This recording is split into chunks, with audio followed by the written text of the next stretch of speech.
भी राजा, किसान आदि परिश्रम करने वाले लोग होने चाहिए। किसान आदि का मतलब खेत के साथ गांव के अंदर रहने वाले 36 बिरादरी के लोग, चाहे वो खेती नहीं करते किंतु किसान के साथ कंधे से कंधा मिलाकर उसका सहयोग करते हैं, उसका योगदान करते हैं और उसी से उनके भी घर का खर्चा निकलता है। किसान सक्षम होगा तो सारे वर्ग सबल हो जाएंगे, आर्थिक रूप से भी आगे बढ़ जाएंगे। ये बात स्वामी दयानंद ने लिखी।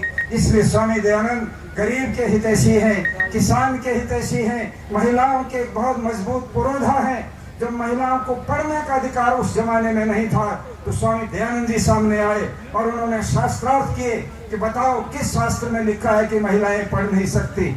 उस समय स्वामी दयानंद के ऊपर लोगों ने जीवित सांप फेंके, पत्थर फेंके, उनको जहर पिलाए। 17 बार जहर पीने के बाद भी दयानंद अपनी बात के ऊपर आगे बढ़ते गए और इस देश को आजाद कराने के लिए क्रांतिकारियों को भी प्रेरणा देते रहे।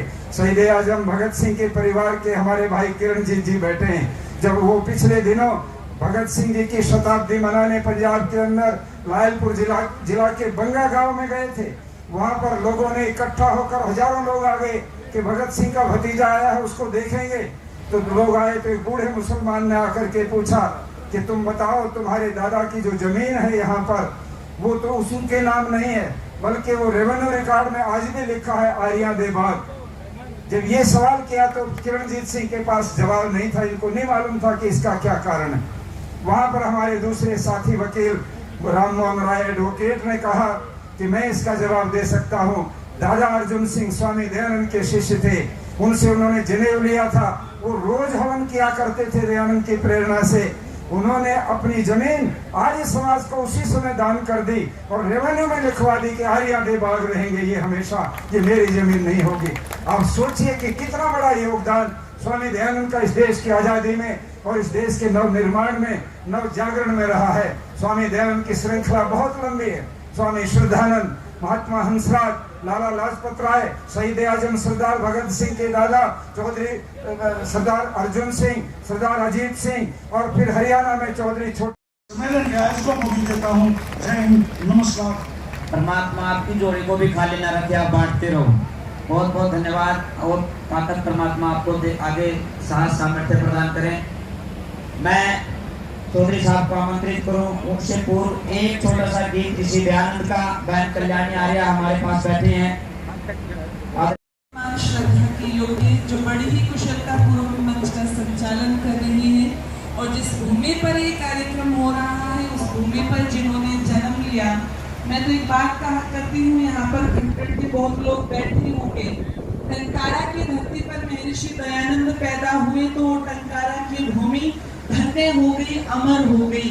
अयोध्या की भूमि पर भगवान राम पैदा हुए तो वो भूमि धन्य हो गई। मथुरा की भूमि पर देश के हालात सभी एक दयानंद जरूरी है अभी, एक दयानंद जरूरी है अभी।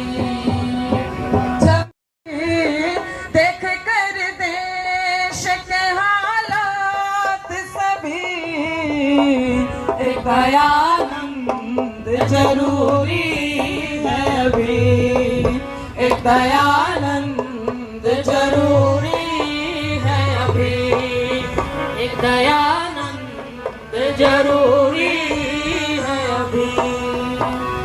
बहुत हो चुका धर्म की आड़ में, बहुत हो चुका धर्म की आड़ में, चाहे स्वामी आर्यवेश जी, सम्मानित मंत्री प्रोफेसर विठलराव जी, भाई किरणजीत सिंह जी, आप भी एक बार जो है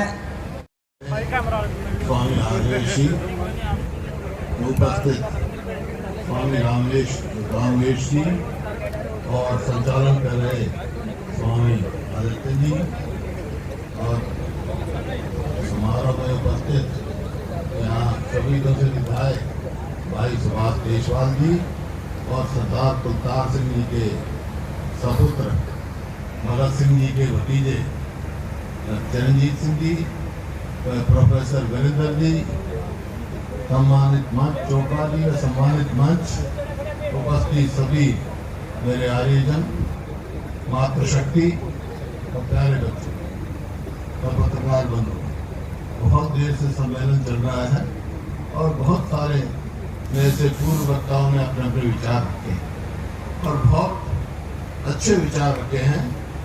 मैं समझता हूँ आर्य समाज की स्थापना से लेकर आज आर्य समाज की स्थिति में है, क्यों आर्य समाज बना, कैसे बना, ये सब चर्चा यहाँ हो चुकी है। मैं तो अपना सीमित बात रखूँगा, थोड़ी बात समय में सारी बात कहूँगा कि आज हम सब एकत्रित हुए हैं स्वामी दयानंद की 200वीं जन्म की वर्षगांठ मनाते हैं। 200 साल पहले पैदा हुए थे और इस 200 साल में हमारे समाज में क्या बदलाव आया और उस समय हमारा समाज कैसा था, हमारा देश कैसा था, उस समय स्वामी दयानंद ने जन्म लेके क्या क्या किया, ये आज विचार करने की बात है। इस तरह समाज में सांस्कृतिक और शिक्षा में सामाजिक, सांस्कृतिक और सामाजिक बदलाव स्वामी दयानंद से प्रेरणा लेके कैसे हम आगे बढ़े, ये आज हम सबको विचार करना चाहिए। इस बारे में मैं यही कहूँगा, स्वामी दयानंद जिनका बचपन का नाम मूल शंकर था, परिवार में पैदा हुए तिवाड़ी जी के यहाँ, और जब वो 14 वर्ष के थे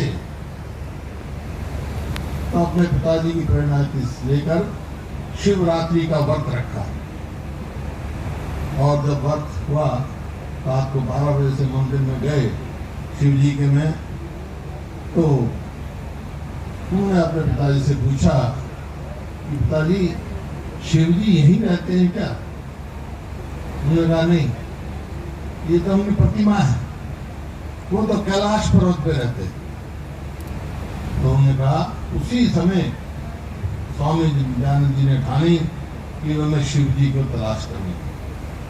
वो कैलाश पर्वत से लेकर समुद्रों पे होते होते पहुंचे और उन्होंने फिर जो है अपना स्वामी से, मतलब मूल उससे शंकर से वो दयानंद बने, स्वामी दयानंद बने और स्वामी दयानंद से वो सरस्वती दयानंद बने।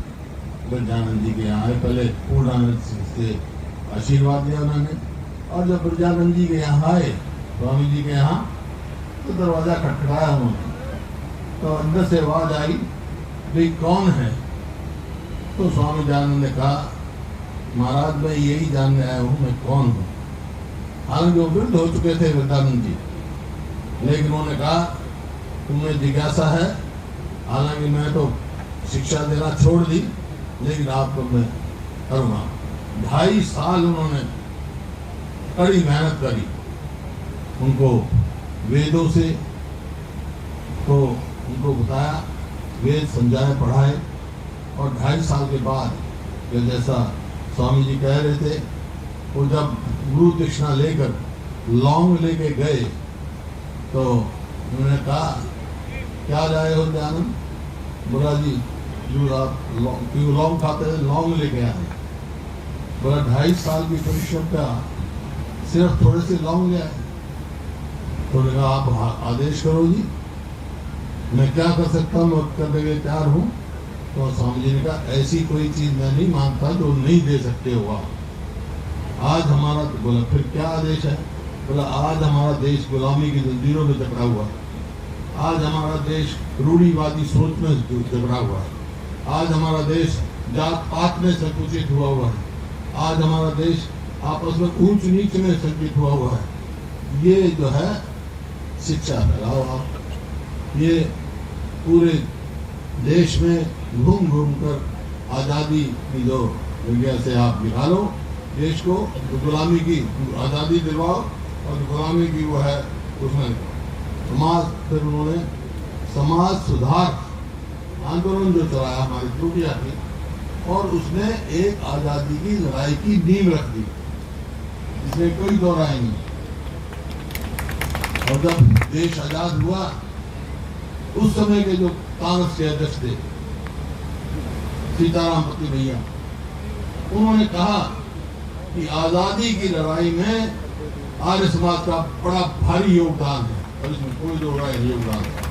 जो भी आर्य समाज जिसने ग्रहण कर लिया वो आजादी की लड़ाई में जरूर देशभक्ति की भावना उसमें पैदा कर। जैसे कहा स्वामी जी ने कहा था कि भाई